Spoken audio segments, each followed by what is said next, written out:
कि पाकिस्तान के पास एक तरफ पैसा नहीं है, दूसरी तरफ इंडिया के military modernisation going at it speak. और जो ब्रह्मोस एरोस्पेस है वो ये कह रहे हैं कि हमारी इंडोनेशिया के साथ जो डील चल रही है वो तकरीबन $200 मिलियन की है एटलीस्ट, लेकिन ये $350 मिलियन तक भी जा सकती है। और अब ये आप देख लें कि ये एक बड़ी डेवलपमेंट है फॉर इंडिया। अब आप देखेंगे अगर पाकिस्तान एक रीजनेबल डिफेंस स्पेंडिंग भी नहीं करता तो इंडिया जो है वो तो आपको नहीं माफ़ करेगा सारे खित्ते में। तो एवरी कंट्री बेसिकली डिज़ायर्स कि हमारी इंडिया के साथ लेन देन हमारी लाइन सेट हो। जो है वो एक डील साइन कर रही है तकरीबन जो $200 मिलियन की है, जिसमें वो सुपरसोनिक क्रूज मिसाइल्स दे रहे हैं इंडोनेशिया को। और ये आप समझ लें कि ये जो इंडिया की जो इंडो पैसिफिक स्ट्रेटजी है, जो उसमें वो क्वाड का पार्टनर है, तो उसमें जो जितने भी स्मॉलर छोटे ममालिक हैं साउथ ईस्ट एशिया में, वहाँ पे वो अपने ये चीज़ें कर रहा है। अब जो ब्रह्मोस है आपको मैं बताता चलूँ, ये बेसिकली एक जॉइंट वेंचर है इंडिया और रशिया का। और इन्होंने ये समझ लें कि ये इनकी पहली जो है फॉरेन डील है, जो कि सॉरी सेकंड होगी, क्योंकि ये पहली जो थी इन्होंने फिलीपाइंस को तकरीबन 375 मिलियन के जो शोर बेस्ड एंटी शिप मिसाइल दिए थे। अभी आपको पता है कि भारत के जो वज़ीर आज़म है वो ऑलरेडी ये कह चुके हैं कि जनाब हम अपनी जो डिफेंस एक्सपोर्ट है उसको उन्होंने $5 बिलियन पे लेके जाना है। This is what he has been saying कि अपनी डिफेंस एक्सपोर्ट को $5 बिलियन के तौर पे लेके जाना है। और जो ब्रह्मोस एरोस्पेस है वो ये कह रहे हैं कि हमारी जो इंडोनेशिया के साथ जो डील चल रही है वो तकरीबन $200 मिलियन की है एटलीस्ट, लेकिन ये $350 मिलियन तक भी जा सकती है। और अब ये आप देख लें कि ये एक बड़ी डेवलपमेंट है फॉर इंडिया। पाकिस्तान जो है, मैं अब देखिए ना, ये जितने भी साउथ ईस्ट एशिया में ममालिक हैं, इंडोनेशिया, मलेशिया और बहुत सारे ब्रुनाई वगैरह इधर उधर, ये वो सारे इस्लामिक ममालिक हैं, लेकिन पाकिस्तान इनके साथ कोई अच्छे ताल्लुकात बना के नहीं रखे। उसकी वजह यह है कि हम उन मुल्कों के करीब जाते थे जिन मुल्कों जो हमें पैसे देते थे। मैं बारोड इकॉनमी की बात करता हूँ बार बार, क्योंकि हमें तो बार बार यही कहा जाता है जनाब कि पाए ना ए जड़ा मुल्क है इतू सानू रियाल लभेगा, इतू यूरो लभेगा, इतू डॉलर लभेगा।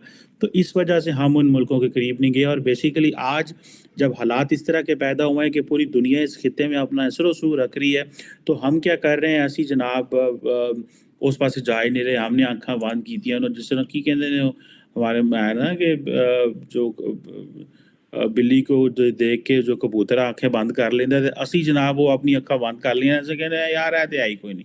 उधर इंडिया जो है वो अपना उसने जनाब पाकिस्तान की, तो हम तो इकोनॉमिक सिचुएशन को डिस्कस कर रहे हैं और जारी बात है इसका इम्पैक्ट जो है वो पाकिस्तान की मिलिट्री सिक्योरिटी पे पड़ेगा। अब आप देखेंगे अगर पाकिस्तान एक रीजनेबल डिफेंस स्पेंडिंग भी नहीं करता तो इंडिया जो है वो तो आपको नहीं माफ़ करेगा।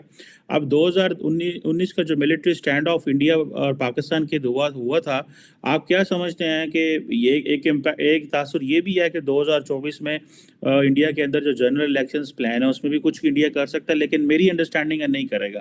क्योंकि इस दफ़ा जो इंडिया है वो अपना 2024 का जो इलेक्शन है, प्राइम मिनिस्टर मोदी वो अपने ग्लोबल क्लाउड के ऊपर लड़ेंगे। वो लड़ेंगे जी, देखिए मैंने इंडिया को एक ग्लोबल पार पे लेके गया हूँ, मैं साउथ साउथ जो है ग्लोबल साउथ का लीडर बनने की प्लान कर रहा हूँ।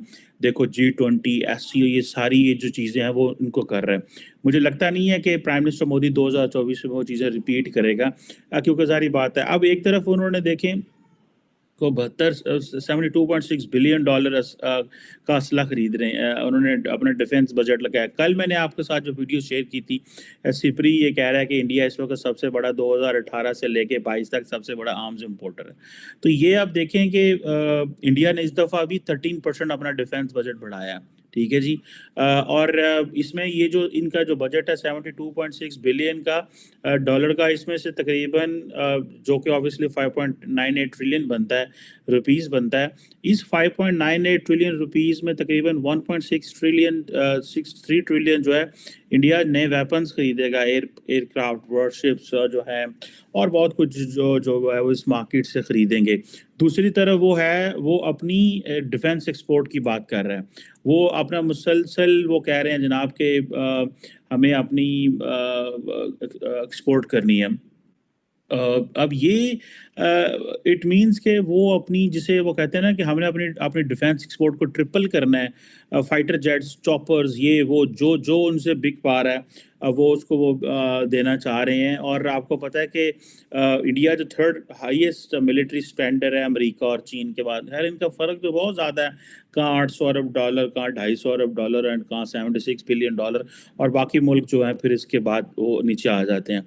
अब पाकिस्तान में बहुत सारे लोग इसको एक डिस्टेबलाइजिंग डायनामिक समझते हैं, ग्लोबल स्ट्रेटेजिक जो एनवायरनमेंट है वो थोड़ा चेंज हो रहा है। अब पाकिस्तान ने चाइना के साथ मिलके जो था वो JF-17 थंडर बनाया, अब वो कोई खरीदते ही नहीं, अर्जेंटाइन के साथ हुआ लेकिन वो डील बाहर मार आ गई, उनके बजट में वो डील शो हो गई, तो उसमें बरतानिया ने प्रेशर डाला और मुल्कों ने डाला, क्योंकि अर्जेंटीना और बरतानिया के मसाइल हैं, फिर एक दो, और हम जो है वो क्योंकि चाइनीज़ पार्टनर, डिफेंस पार्टनर होने की वजह से हम खुल खिला के चीज़ें नहीं बेच रहे। इधर देखिए इंडिया रशिया जो है वो मिल के वो चीज़ें बेच रहे हैं, अमेरिकन खामोश बैठे हुए हैं। देखिए ये इंडिया वो लिवरेज इंजॉय करता है, इंडिया मुस्लिम वर्ल्ड में भी लिवरेज सारी ले गया, मिडल ईस्ट में वो वैसे करीब हो गया, साउथ ईस्ट एशियन ममालिक के साथ वो बिजनेस पार्टनर है, they don't look it from religious lens, वो मजहबी लेंस में जा ही नहीं रहे, क्योंकि उन्होंने पता है यार कारोबार करो, बिजनेस करो, इंडिया को इस लेंस से देखो, और उनको पता है। और दूसरी बात यह है कि इंडिया को जितना बड़ा हवा और जितनी बड़ी चीज़ अमेरिकन पेश कर रहे हैं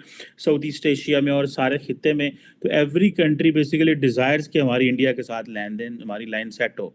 अब ये देखें ना कि अब जकार्ता जो है पाकिस्तानी, तो वज़ीर आज़म उधर जाते ही नहीं है, वो कहते हैं यार दे बेचारे ये तो मस्कीन मस्कीन जो लोग ने, इन्होंने साढ़े की करना है। देखें ये बड़ी, मैं समझता हूँ हमारी, हाँ बिल्कुल डायनामिज्म नहीं है। हमारी एक मैडम हुआ करती थी जब हम यूनिवर्सिटी पढ़ते थे, वो कहा करती थी हमें ब्रांच आउट।